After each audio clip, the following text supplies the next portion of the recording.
Good morning, ma'am. So now today's topic is innovation, validation, valuable proportions, fits and business fits. तो basically ये innovation आया क्यों, word ही क्यों हमारा involve हुआ। ये इनोवेशन इसलिए है ताकि जो लोगों की प्रॉब्लम्स हैं, जो कस्टमर की प्रॉब्लम्स हैं, जो पेशेंट की प्रॉब्लम्स हैं, उनको सॉल्व किया जाए, उस पर कुछ इनोवेटिव किया जाए, उसका बेसिकली प्रॉब्लम्स को सॉल्व किया जाए।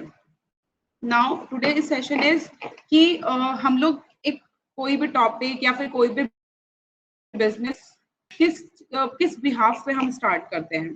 तो उसके लिए हमें सबसे पहले समझना होगा कि हमारी जो हम बिजनेस स्टार्ट करने वाले हैं उसके लिए हमें स्पेसिफिक प्रॉब्लम समझनी होगी। Now I show you. तो बेसिकली किसी भी इनोवेशन को करने के लिए हमारे पास क्या क्या एक्सपेक्ट्स या फिर क्या क्या पॉइंट्स होने चाहिए।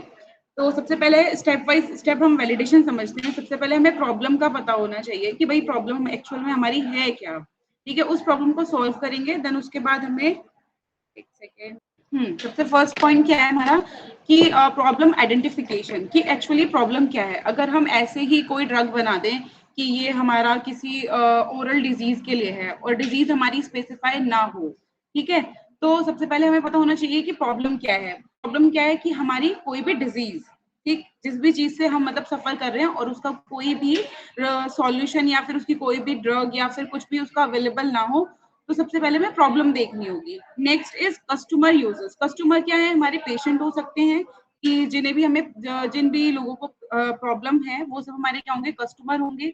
नेक्स्ट क्या होगा, marketing and need assessment. Need वही सेम है हमारा कि अगर किसी को प्रॉब्लम है तो नीड भी है। तो ये चीजें हमारी सबसे पहले क्लेरिफाई होनी चाहिए कि किसी भी पेशेंट को किस चीज की नीड है, क्या प्रॉब्लम हो रही है। देन हम लोग उसके बाद हम आगे फर्दर किसी भी रिसर्च के लिए या फिर किसी बिजनेस के लिए हम आगे बढ़ते हैं। नेक्स्ट क्या है, hypothesis. Hypothesis main important point होता है हमारा किसी भी रिसर्च के लिए। अगर हमारे पास हाइपोथेसिस नहीं होगी तो हम रिसर्च भी नहीं कर पाएंगे। हाइपोथेसिस सबसे फर्स्ट पॉइंट होता है। जस्ट लाइक कि अगर मैं बोलूं कि मुझे कोई भी वुंड हीलिंग जेल बनानी है, ठीक है, अभी मेरे को रिजल्ट नहीं पता कि उसका रिजल्ट क्या होगा, बट मुझे वुंड हीलिंग जेल बनानी है। वुंड हीलिंग जेल बनाने के लिए मुझे सबसे पहले वुंड का पता होना चाहिए कि वुंड है क्या। ठीक है, तो वुंड क्या हो गया, हमारा प्रॉब्लम हो गई, और प्रॉब्लम किसे, किसी भी पेशेंट को। देन उसके बाद एक मैं वुंड हीलिंग जेल बनाने के लिए सोच रही हूँ ताकि वो हेल्प करे किसी भी वुंड को हील करने के लिए। ठीक है, तो ये मेरी हाइपोथेसिस है, मुझे नहीं पता आगे उसमें क्या रिजल्ट आएगा।